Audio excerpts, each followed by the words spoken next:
dar início, então, aos nossos painéis do dia com o tema O Agronegócio no Radar dos Investidores. Para esse bate-papo, eu convido ao palco Daniel Gushi, CFO da FS Bioenergia, Edson Ticle, CFO da Minerva Foods, Odivan Kargnin, CFO e RI da Irani Papel e Embalagem, e para a moderação, Fábio Nazari, sócio do BTG Pactual. Um ótimo painel a todos.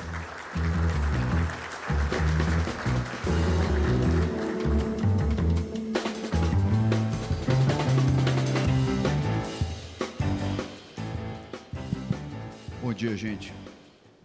Meu nome é Fábio Nazari, eu sou sócio da área de Investment Banking do BTG. Muito obrigado pela presença nessa manhã de hoje e muito obrigado aos nossos longevos clientes aqui da FS Bio, da Irani e da Minerva, que estão nos privilegiando aqui com esse painel hoje. Eu acho que esse painel especificamente a gente vai falar um pouco de como como está e como é o relacionamento das companhias com os investidores, seja na parte de renda fixa, seja na parte de renda variável. A gente tem 3 exemplares aqui com caminhos distintos, setores distintos, que eu acho que podem trazer uma experiência bastante rica em termos de como eles têm feito todo o trabalho de gestão de ativos e passivos das companhias, à luz dos planos de crescimento que eles têm. Então, a gente tem aqui o Daniel Gushi ao meu lado, o Odivan da Irani e o Edson Ticle da Minerva. Vou começar com o Daniel Gushi da FS Bio. E Daniel, a FS Bio, ela, em muito pouco tempo, em menos de 10 anos, ela se tornou uma das referências em etanol de milho. Lembro bem que a gente chegou a trabalhar na tentativa de IPO ali em 2021, espero que a gente possa trabalhar na tentativa de IPO mais para frente, mas a companhia continuou crescendo e foi um emissor frequente no mercado de renda fixa local e global nos últimos anos. Como é que você trabalhou essa conjunção do crescimento junto com acesso a diferentes pockets de investidores nesse seu mercado? Legal. Bom dia, Nazari. Obrigado aqui pelo convite. Eu acho que para a gente é um super prazer e um orgulho poder participar aqui do evento. Acho que a FS já é, sei lá, 3ª ou 4ª vez que a gente está aqui, então, muito legal poder compartilhar um pouco da nossa história, da nossa experiência, e nesse evento que é tão relevante. Eu lembro que eu estava no Mato Grosso, estava até falando para o Mansueto um pouquinho antes do nosso papo aqui, tinha uma turma no Mato Grosso combinando de vir para o Agrofórum aqui, porque não tinha conseguido participar do Agrofórum de Cuiabá. Então, muito legal e que tenham muito mais eventos como esses. Mas falando um pouco da FS, você falou que nós somos pioneiros no etanol de milho, e essa história começou há 8 anos atrás. Então, nossa primeira produção começou lá em 2017, e de lá para cá a gente cresceu muito com esse mercado de etanol de milho.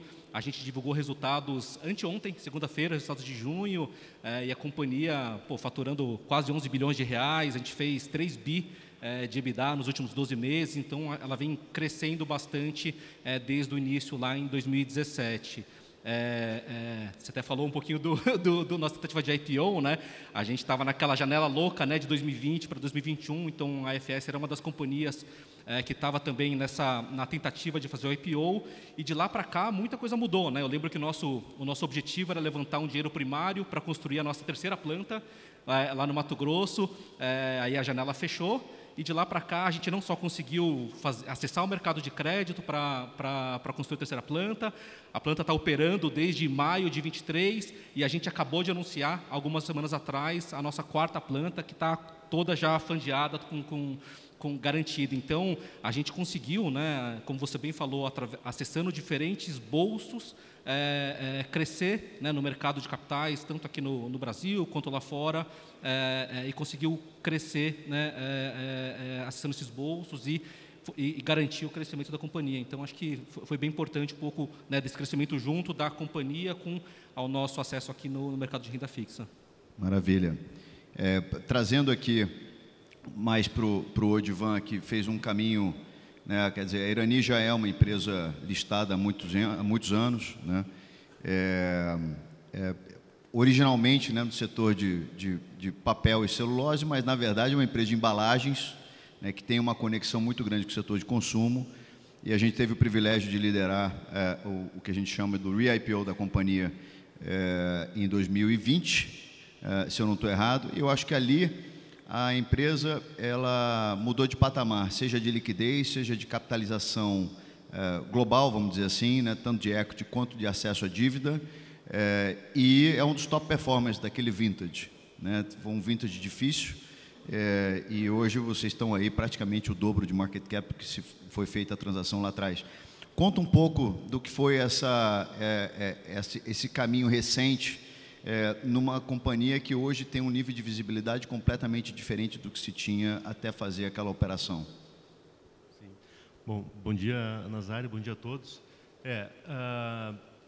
A Irani é uma empresa que foi listada em 1977, mas acabou que nunca usou o mercado de capitais de forma intensa, e em 2020 nós conseguimos fazer o chamado re-IPO da empresa, quando migramos para o novo mercado e então aderimos a todas as melhores práticas e conseguimos atrair capital de equity, que acabou de fato mudando completamente a estrutura de capital da companhia. Foi logo no início da pandemia, a gente foi um dos primeiros IPOs que saíram naquela janela, foi em julho de 2020, então tudo online. E foi a nossa terceira tentativa. A gente já tinha tentado em 2016, 2012, 2010 e não tínhamos conseguido. Bom, a partir de 2020, a gente experimentou então esse mercado de capitais de uma maneira mais intensa, e hoje a companhia se financia nesse mercado. Temos os nossos investidores de equity que mudou bastante desde a época da IPO até agora, e também temos os nossos investidores de dívida. Fizemos emissões logo em seguida de CRA, onde a gente conseguiu acessar um mercado bastante interessante.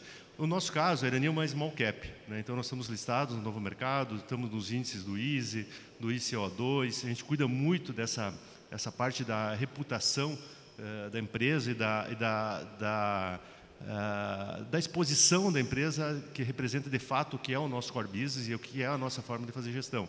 E uma coisa muito interessante que a gente acabou descobrindo até ao longo do caminho foi o potencial das pessoas físicas em prover funding para a companhia. Então nós saímos de 3 mil acionistas, pessoas físicas, em 2020, hoje estamos com 94 mil, mas o mais interessante disso, essa base só aumenta. A gente tem também na nossa base fundos de small cap que investem, e volta e meia a gente tem notícias de que o pessoal tem que vender o papel porque está diminuindo, as pessoas físicas estão sacando dos fundos, eles têm que honrar os saques e aí por isso tem que vender o papel. E aí a gente compara com o nosso número de pessoas físicas que investem direto na ação e a gente não vê essa dinâmica, a gente vê esse número só crescendo. Isso tem a ver com a forma como a gente estruturou e se comunica com esse público e paga dividendos de uma forma recorrente para esse público gosta do dividendo, então é uma base bastante interessante do equity.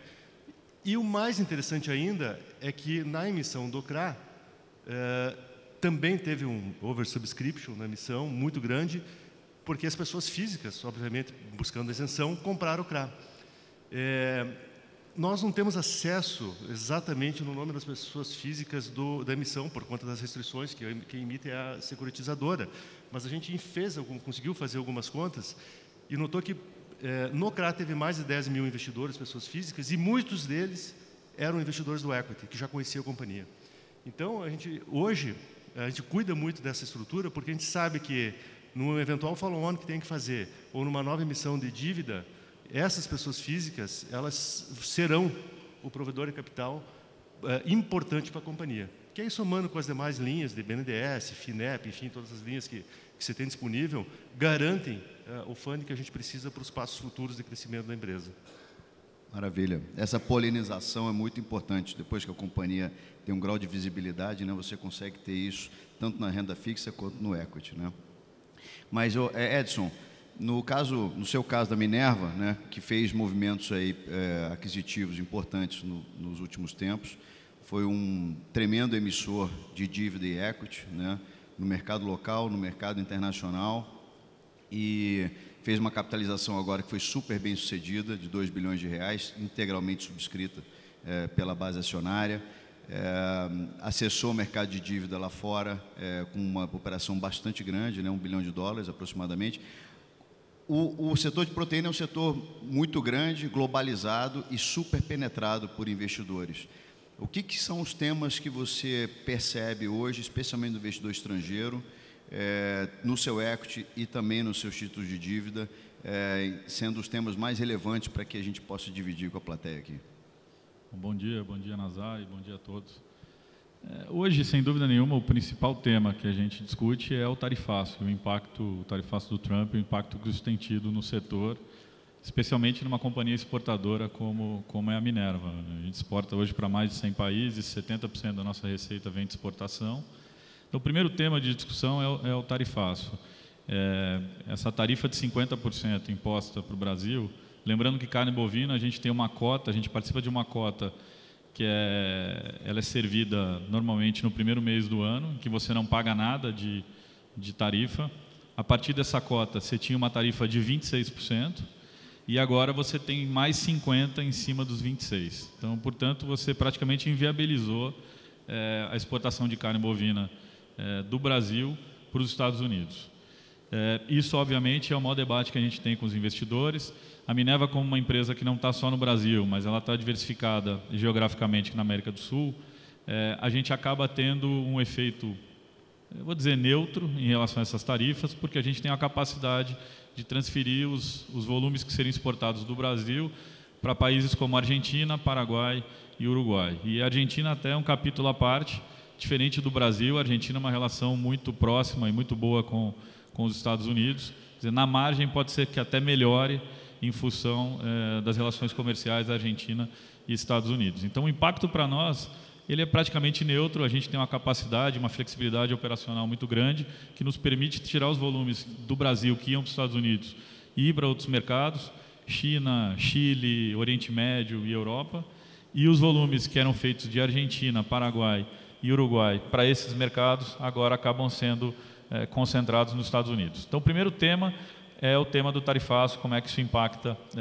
o nosso setor. E o segundo tema é um tema mais específico, mais agro, que é o tema do ciclo pecuário. O que está acontecendo no ciclo pecuário aqui na América do Sul, nos diferentes países que a gente atua, mas especialmente no Brasil, que é 50% da nossa receita, versus o ciclo pecuário dos Estados Unidos e também da China. Então, a gente tem uma situação muito interessante. O Brasil vinha num ciclo pecuário muito positivo. A gente teve mudanças estruturais na forma de criar gado no Brasil. Você tem o advento do DDG no Centro-Oeste, que ajuda muito no confinamento, na terminação, a um preço muito mais barato. Então, você reduz o custo da dieta e aumenta a produtividade, aumenta a eficiência do confinador. E você teve uma mudança estrutural na fertilidade das fêmeas no Brasil. Você tinha uma taxa de fertilidade ao redor de 45%. Nos últimos 15 anos, isso deve estar ao redor de 55%. Então, isso muda completamente como se comportam a disponibilidade de gado ao longo do ciclo. Então, mesmo você virando o ciclo pecuário, como aconteceu no ano passado no Brasil, ou seja, você passou a ter uma retenção maior de fêmeas e, portanto, teoricamente, menos animais prontos para abate, essas mudanças estruturais que a gente vê no setor agro brasileiro e especialmente na pecuária, acabaram fazendo com que a quantidade de animais prontos para abate, mesmo num ano ruim de ciclo, seja maior do que num ano bom de ciclo, se a gente comparar com 7, 8 anos atrás. Então, esse é um fator muito importante que a gente tenta explicar para os investidores, especialmente porque você tem um preconceito em relação à virada de ciclo. E aí, quando você olha os Estados Unidos, a gente está numa situação completamente oposta. Os Estados Unidos está no menor nível de rebanho dos últimos 70 anos. Você não vê retenção de fêmea relevante para aumentar a produção. Então, portanto, eles vão ter que cobrir o aumento de consumo que está ocorrendo lá de carne bovina com importação. Então, isso acaba sendo uma oportunidade para os países exportadores. A mesma coisa está acontecendo na China. Não é à toa que os volumes de exportação, se vocês olharem esse ano, estão subindo muito da América do Sul para o restante do mundo, especialmente para esses dois países. Então, esses são os dois temas que a gente tem debatido muito com os investidores. Está ótimo.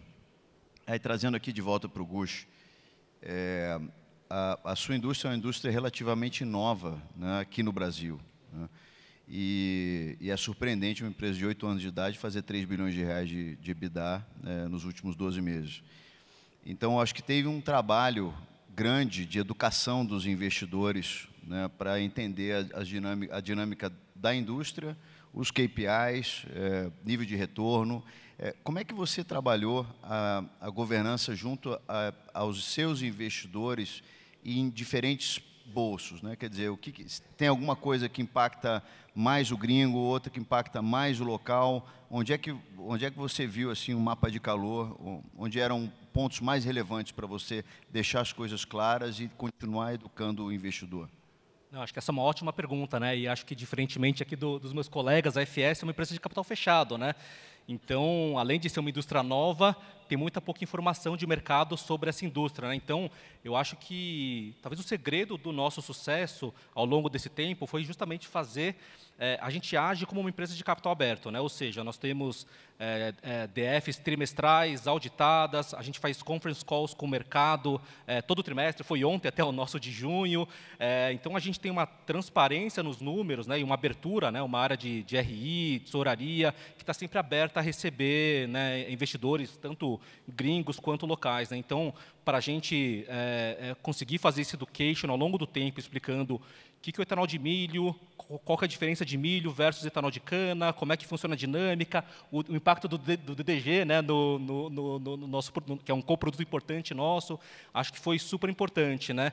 E esse assunto da gente ter diferentes pockets também, acho que foi essencial, né? Porque, até voltando na sua primeira pergunta, né, lá em 2020, 2021, quando a gente tentou ir para o mercado fazer nosso IPO, né, a FS era uma companhia que toda a dívida nossa era com garantia, e obviamente você tem um limite de quanto de garantia você consegue dar, com dívidas de curto prazo, com taxas muito altas, né? E eu acho que à medida que o mercado foi entendendo o que é a dinâmica do etanol de milho e da própria FS, e a gente foi crescendo, a gente conseguiu, de novo, acessar diferentes bolsos, tirar a garantia do nosso bonde lá de fora. Hoje a gente tem 850 milhões de dólares emitidos em 2 diferentes bonds, que são sem garantia, de longo prazo. A gente também surfou bastante a onda aqui de CRAS e CRIs aqui no Brasil, né? A gente tem hoje mais de 5 bilhões, né, de CRAS e CRIs emitidos. Acesso também a diferentes bolsos, né? O BNDES também fez um papel super importante de entender e cruzar a fronteira, né, também de poder financiar o etanol de milho.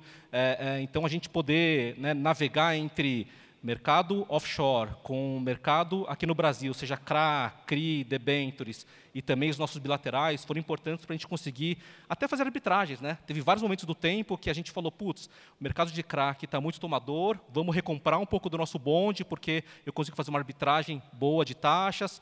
Ano passado foi ao contrário, a gente viu aqui que estava muito bom, uma janela boa de emissão lá fora, a gente emitiu lá um bonde novo, né? Acabamos de emitir agora em alguns meses. Então, poder ter esses diferentes pockets, acessar diferentes bolsos ao longo do tempo, acho que foi muito importante para a gente conseguir, de novo, suportar o crescimento da companhia ao longo do tempo. Maravilha. Ô, Divan, eu acho que no setor como um todo, obviamente, a agenda ESG ela é latente, né? Ela é inerente ao setor, mas as companhias elas tratam isso de formas distintas, né? E no caso específico da Irani, como é que a sua agenda ESG conversa com toda a questão do setor de embalagens e do setor de consumo, né? Porque eu acho que a gente está vendo todo esse processo de e-commerce cada vez mais relevante, né? Os players chineses cada vez mais fortes aqui, o uso de embalagens cada vez maior, e a gente percebe muitas vezes investidores que gostam de play as derivadas setoriais por meio de alguns players. A Irani ela pode ser um player para fazer o jogo do e-commerce de uma outra forma, né? Olhando muito mais pelo call de embalagem. Então, e junto com isso, essa questão do ESG é um trabalho de redução de custo de funding para todos vocês. Como é que é a percepção do investidor sob a ótica do ESG e como que isso se conecta com o seu business de embalagem especificamente? Muito bem. Eu vou falar o nosso entendimento lá na Irani. Tá? Primeiro, para que seja bem claro, né, nós somos uma empresa focada no retorno capital. Ou seja, nós temos que retornar o capital para os nossos investidores. Ponto. Essa é a primeira componente do contexto. Está dentro da sua apresentação institucional, inclusive, ao longo do tempo. Né? Exatamente. Então, nós temos a apresentação da nossa tese de investimentos, que a gente mostra para investidores, e a gente começa falando isso. Isso tem a ver com o quê? Com o modelo de negócio que nós chamamos, e o mercado já chama, mas ainda está incipiente, que é o modelo de negócio de impacto, que ele é um pouquinho além do ESG. O ESG, ele fala como a empresa é gerida. A empresa de impacto tem relação com o que ela faz. Ou seja, além de nós gerirmos a empresa bem, a Irani é a 32ª melhor empresa para trabalhar no Brasil. Ou seja, dá uma indicação de como que nós lidamos com as pessoas. Todas as nossas emissões de dívida são green bonds. Dá uma indicação de como a gente lida com os assuntos de meio ambiente. O nosso core business é economia circular. 2/3 da nossa matéria-prima é reciclagem. O outro 1/3 são florestas que nós plantamos e é um recurso natural renovável para produção de embalagens, que a indústria vem pressionando por embalagens, o varejo vem pressionando por embalagens mais sustentáveis. Então, a gente coloca a tese de investimento da empresa e procura refletir em cada aspecto do negócio a questão do impacto. Ou seja, o nosso foco é retornar o capital de investidores e a gente faz isso das melhores práticas ESG e demonstrando isso, seja no fronte social. Primeiro, de projeto social, nós procuramos mostrar como é que nós lidamos com as pessoas que trabalham na empresa, através dos rankings de empresas, melhores empresas para trabalhar, que é a forma que a gente encontrou de demonstrar cabalmente isso, além, obviamente, de todos os projetos sociais que também existem, né? E no fronte do meio ambiente, essa questão de estar na cadeia de um recurso natural renovável, com energia, que a gente utiliza toda ela renovável, com economia circular, produzindo uma embalagem que ela é biodegradável e ela é reciclável. E, além disso, ela está inserida numa cadeia do agronegócio. 70% das nossas vendas é para alimentos, é para agroindústria ou alimentos. Que, se você acredita que o Brasil é um player importante mundial para o agronegócio, você acredita, tem que acreditar que a Irani também é, porque a Irani está inserida nessa cadeia, nessa lógica que você mencionou, de estar inserido num elo da cadeia que, às vezes, não é tão visível como as empresas lá na ponta. Mas nós estamos nesse elo, porque nós fornecemos a embalagem para as agroindústrias brasileiras terem sucesso, seja para vender internamente, seja para mandar para o exterior. No ESG tem o G da governança. Aí nós estamos lá, no novo mercado, listado no índice de maior governança das empresas brasileiras, nos principais índices, no ISE, no ICO2, inclusive somos a única empresa do setor que está nos dois, no ISE e no ICO2. Indo um pouquinho mais além, somos a única empresa de embalagem puramente de embalagem listada na Bolsa Brasileira.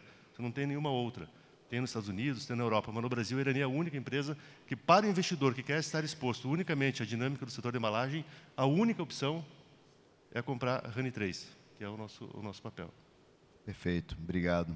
Edson, trazendo um pouco esse movimento estratégico que vocês fizeram com a aquisição das plantas da Marfrig, você capitaneou aí um exercício grande de financiamento da aquisição, né? Eu queria que você passasse um pouco a sua experiência, à luz do M&A que você estava executando, como que você montou a equação de funding, primeiro do lado da renda fixa internacional, e que depois culminou com essa última capitalização recente, fora a emissão de vários CRAs ao longo dos últimos 3 anos, né? Que em volumes bem relevantes que vocês tiveram acesso. Então, se puder falar um pouco disso tudo, eu acho que é um negócio legal, porque todo mundo vai ter uma ideia de como atuar num movimento desse. Bom, a gente anunciou em 2023 a aquisição das plantas da América do Sul, da maior parte das plantas da Marfrig na América do Sul, um deal de aproximadamente 7 bilhões de reais. E isso foi em agosto de 23, e existia uma janela aberta no mercado internacional para fazer a emissão de bonds. Então, a primeira providência que a gente tomou foi garantir o financiamento, aproveitando uma janela que existia na época. Nós fizemos uma emissão, eu diria, 3 semanas depois do anúncio do deal, de $1 bilhão, um bônus de 10 anos, unsecured, totalmente sem garantia. Aliás, 100% da nossa dívida hoje no Minerva não tem nenhum tipo de garantia. Usamos esses recursos para pagar pela aquisição e ficamos esperando as aprovações regulatórias, que demoraram mais de um ano, né? A gente anunciou o deal em agosto de 23, fizemos a captação em setembro, ficamos com dinheiro no caixa e fizemos o pagamento e o closing em outubro do ano passado, assumimos as plantas em novembro. O plano era financiar via dívida. A gente via um potencial enorme de extração de sinergias. A gente basicamente comprou plantas com só a parte operacional, a gente não trouxe nada de custo administrativo, corporativo, etc. Então, aí a gente via uma potencial diluição de custo aí de 300 a 400 base points, que a gente mostrou agora no segundo TRI. O meu SG&A caiu de 14% para 10% da receita líquida. E, além disso, tinham sinergias comerciais no core do business, que é comprar gado, produzir carne e vender carne. E a gente tinha uma confiança muito grande que, à medida que a gente fosse evoluindo no processo de integração, a gente ia gerar um adicional de caixa livre que ia nos permitir fazer a desalavancagem e voltar para os níveis de alavancagem anteriores à aquisição. O fato é que, nesse período, as taxas de juros subiram muito, não só no Brasil, como lá fora. E, quando a gente começou a operar as plantas, a gente viu que talvez isso pudesse levar 3 a 4 trimestres para poder extrair toda a sinergia.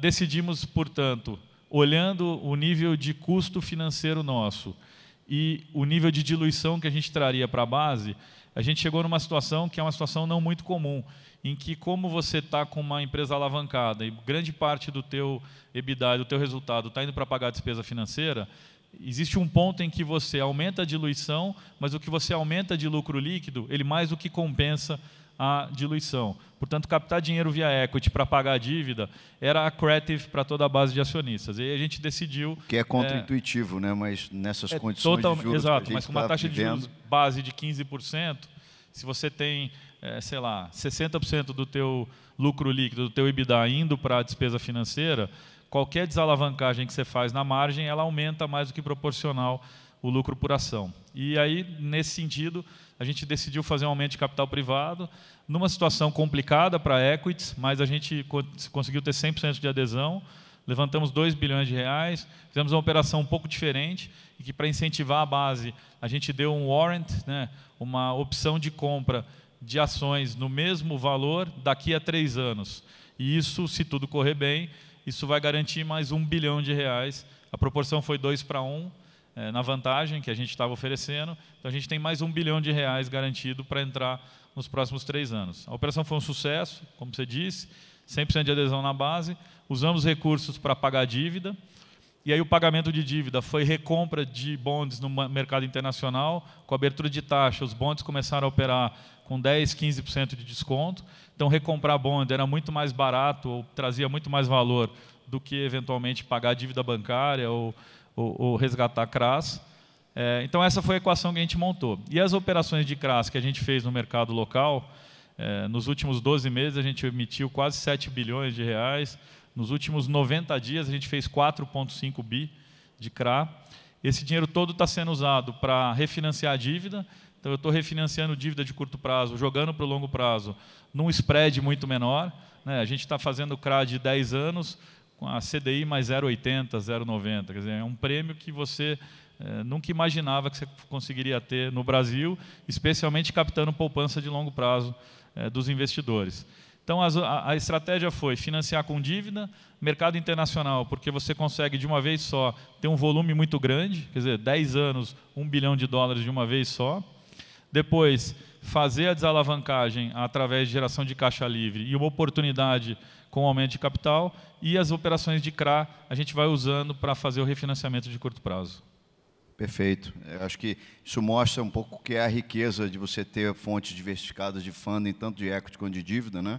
No mercado local, no mercado internacional, que tanto você quanto o Gusti falou que esse tipo de arbitragem acontece o tempo inteiro, com uma possibilidade de criação de valor. Eu acho que, trazendo aqui, Gusti, a gente tem mais espaço para mais 2 perguntas, depois eu termino com o Odivan. Acho que 90% da audiência aqui é de empresa ainda privada, né? O mercado de renda fixa é muito ativo no setor agro, mas o mercado de renda variável ainda engatinha, né? E você tem uma vivência, como você colocou, você tem uma vivência de empresa aberta, sendo uma empresa fechada. Como é que é a sua rotina de acesso aos investidores e de comunicação, enquanto você ainda não é uma companhia de capital aberto? O que você faz e que você possa passar um pouco aqui de experiência para que a turma possa considerar também para um plano estratégico? Acho que é excelente ponto. E lá na companhia, né, e muitos dos meus colegas, a gente discute muito isso. Pô, mas você fica abrindo informação para concorrente, né? E a gente acha que esse trade-off aqui entre, né, ser a única empresa de etanol de milho com informações públicas, né, versus todo o acesso que a gente ganha, esse trade-off vale muito a pena ainda, né? Então, a gente poder, de novo, né, fazer essa educação do mercado sobre o nosso negócio, que é muito novo no Brasil, mas mais especificamente sobre os nossos números, a nossa estratégia, para onde está indo, a gente tem ganhado muito isso, né? Seja um investidor de bond, que é um cara mais, né, financeiro mesmo, que quer olhar detalhe de números e cash flow, seja o cara aqui, né, que é comprador de CRA, né? Então, eu lembro, né, as nossas emissões de CRA, a gente passa muito tempo na estrada, e acho que isso é vital para a gente, né? A gente não acha que é perda de tempo, né, ficar fazendo roadshow, pelo contrário, a gente acha que é muito... cria muito valor, né? Tanto fazer, né, lá fora quanto aqui no Brasil, participar de conferências, eventos como esses aqui, para a gente gera muito valor, né? Lembro nos nossos roadshows aqui de CRAS, onde, né, o BTG teve sempre presente, eu participando aqui daqueles morning calls com assessores, que o cara faz uma pergunta porque ele, né, que é a vovó que está comprando o nosso CRA vai perguntar para ele, o cara que está comprando o nosso bond é uma outra pergunta, mas eu acho que o segredo nosso ali é ser muito transparente e saber, né, endereçar a mesma pergunta, mas com diferentes ângulos, né? Então, a gente acha que essa transparência, tem uma área de RI muito ativa também, sempre aberta para visitar a planta, para fazer calls, para estar na rua fazendo reuniões one-on-one, são super importantes e tem trazido muito valor para a companhia, né? Versus, não, vamos manter fechado, não vamos mostrar nossa informação para ninguém, porque isso é nosso segredo. Acho que esse trade-off continua sendo bastante positivo ao longo do tempo. Em algum momento você vai ser capital aberto, então isso aí é inexorável, né? Você vai se mostrar mais para o mercado. É melhor que se mostre antes, porque você pelo menos pode ter o dividendo record, disso. Né? E aí, para a gente fechar aqui, Odivan, como é que você viu? Acho que você fez uma oferta pública em 2020, né? O Edson fez o aumento de capital privado agora, está para dentro da base acionária. Você fez uma oferta pública e o mercado de capitais de renda variável lá atrás, ele tinha um shape, né? E hoje tem outro, né? Especialmente uma redução muito grande do público local e um interesse maior do público gringo, que a gente tem visto, inclusive nos fluxos do mercado secundário. Teve alguma mudança muito sensível na sua base acionária ao longo desses últimos 5 anos, sob a ótica, seja de investidor long only ou local e gringo? O que você pode trazer um pouco de colorido?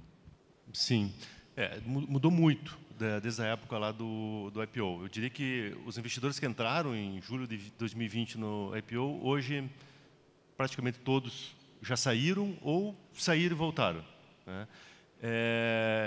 Isso tem a ver, primeiro, porque a ação performou muito bem, né? A gente fez a oferta a R$ 4,50 por ação, ela chegou a 13, e ainda a gente distribuiu um bom volume de dividendos também ao longo do caminho.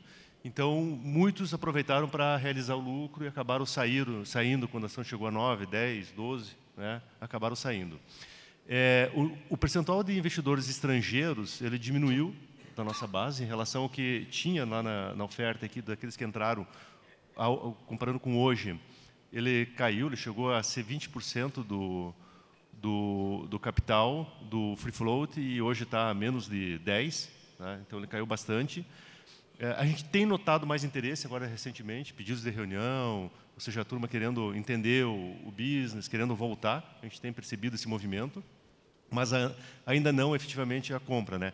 Eu acho que tem também, no nosso caso, como nós somos uma small cap, então já restringe um pouco o bolso dos estrangeiros, porque eles preferem fazer cheques maiores e a nossa liquidez, que está lá entre 5 e 10 milhões hoje na bolsa, não ajuda, né? Não favorece a esses bolsos maiores, então a gente acaba tendo um público um pouco mais restrito desse tipo de investidor estrangeiro.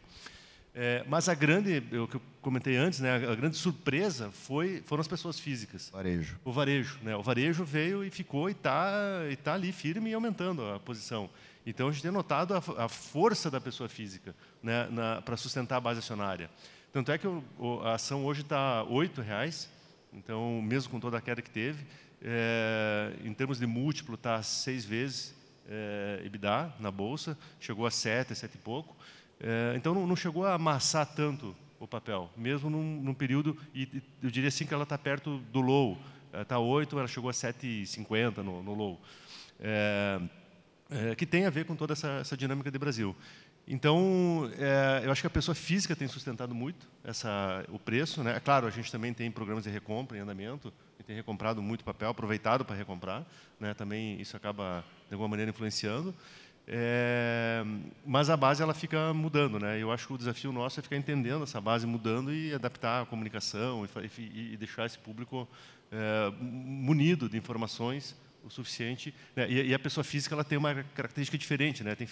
Nós temos que ficar participando de lives, né? Muitas lives com influenciadores, enfim, porque a turma assiste o que o público o que eles gostam de assistir. Então a gente tem que ir lá e sentar lá se apresentar no lugar que eles estão para eles poderem conhecer bem a companhia. Eu acho que tem um senso comum aqui do que aconteceu com as companhias, que essa base de investidores dos CRAs que foram, né, no varejo é uma fortaleza que as empresas hoje têm de legado e com um bolso super fundo para manter essa relação com esse investidor novo, né? Mas eu queria agradecer, a gente está chegando ao final. Muito obrigado, Daniel, Edivan, Edson. Obrigado a todos pelo tempo. Espero que vocês possam aproveitar bastante o dia hoje. Obrigado.